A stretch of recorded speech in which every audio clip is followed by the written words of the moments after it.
Jokowi serahkan semuanya kepada Cina. Gak habis pikir dengan pemerintahan sekarang ini yang condongnya kepada Cina. Ada apa sih dengan Cina? Semua harus Cina.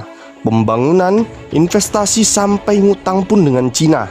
Dan yang paling terbaru adalah Cina akan merencanakan pembangunan fasilitas militer di Indonesia. Gila nggak tuh? Bayangin, negara kita bisa saja diintai oleh para militer Cina, baik secara ekonomi, politik, dan ketahanan negara. Dan bisa saja pada suatu saat mereka mulai menyelinap masuk secara perlahan di semua sektor pemerintahan dan menggerogoti sendi-sendi negara ini. Dan kita sebagai rakyat wajib curiga akan hal ini. Dan sepantasnya kita harus bersiap jika hal yang tidak diinginkan akan terjadi di negeri ini. Sebagai salah satu contoh yang nyata adalah Sri Lanka, yang harus rela dan menangis menyerahkan pelabuhan strategisnya kepada Cina pada tahun 2017 silam, karena mereka tidak dapat melunasi utangnya kepada perusahaan-perusahaan Cina.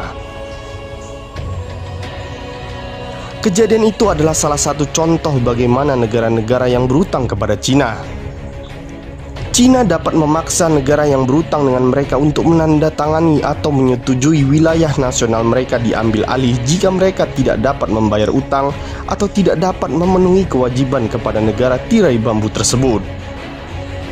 Hal tersebut dijuluki strategi diplomasi perangkap utang. Ngeri nggak? Bisa dibayangkan jika pemerintah terus menambah utangnya dengan Cina. Bisa saja hal yang terjadi pada Sri Lanka akan terjadi juga pada negeri kita ini. Para ekonom senior dan para pakar politik baik dalam negeri maupun luar negeri sudah mengingatkan akan bahayanya jebakan Cina dalam bentuk utang. Kekhawatiran besar Indonesia terjebak utang Cina sebenarnya sudah ramai diingatkan pada Jokowi sejak periode pertama hingga saat ini. Karena Indonesia saat ini juga berada di dalam tahapan jebakan tersebut. Sejak terpilihnya jadi presiden sejak 2014 lalu, faktanya Jokowi hanya terfokus pada pembangunan infrastruktur. Dengan misinya ini Jokowi tak segan-segan menggandeng Cina sebagai investornya. Dan dari sinilah awal mula Cina menjadi penguasa utang di Indonesia. Dan dari sini jugalah Cina mulai memasang perangkap-perangkap di negeri ini. Kita bisa lihat sekarang ini, lalu lalang TK Cina semakin riuh di berbagai daerah. Di saat rakyat di PHK dan disuruh di rumah aja, TK Cina dengan entengnya mereka keluar masuk dan mendapatkan pekerjaan dengan berpenghasilan yang besar di negeri ini. Ini membuktikan bahwa Cina hari ini mulai menguasai sektor pekerjaan di negeri ini. Tak sedikit para tokoh bangsa menyatakan menolak dengan tegas TK Cina bekerja di negeri ini. Dan bahkan mereka menyebutkan bahwa Jokowi antek Cina. Tetapi apa yang disuarakan oleh rakyat tidak pernah didengarkan oleh para penguasa di negeri ini. Bahkan mereka yang menyuarakan secara lantang ditangkap dan dianggap provokator. Padahal sejatinya mereka-merekalah yang berjuang menyuarakan kebenaran itu, menginginkan tegaknya keadilan di negeri ini. Kenapa DPR dan MPR Republik Indonesia diam? Menurut para pakar politik, diamnya para lembaga negara seperti DPR dan MPR Republik Indonesia karena mereka satu badan yang tak terpisahkan. Maka tak akan ada yang berani menentang hal tersebut, terkecuali parpol-parpol oposisi yang memang selalu menentang kebijakan-kebijakan yang ngawur dari rezim ini.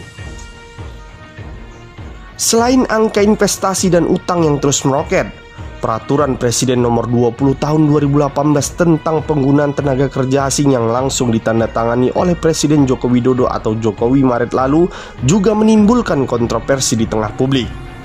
Sebab kebijakan tersebut dianggap memberikan kelonggaran para pekerja asing khususnya Cina untuk merebut pasar kerja lokal. Dan tak terkecuali dengan perusahaan BPJS Kesehatan yang hari ini kita bisa lihat sedang diambang kemelaratan dan kehancuran. Dan dengan gampangnya, pemerintahan Jokowi mulai melirik kembali negara tirai bambu untuk mengatasinya. Kesimpulannya adalah, apa yang menjadi masalah di negeri ini solusinya hanya Cina. Seolah rezim ini tidak mempunyai kemampuan dalam mengembangkan potensi yang ada di bumi ibu pertiwi ini. Utang merupakan sandaran utama mengatasi setiap kesulitan saat ini. Dan jika sandaran itu tumbang atau dicabut oleh pemiliknya, maka tunggulah kehancuran negeri ini. Terima kasih sudah menonton video ini. Semoga informasi yang kita suguhkan bermanfaat untuk kita semua. Dan jangan lupa untuk di like, share, dan subscribe ya. Terima kasih.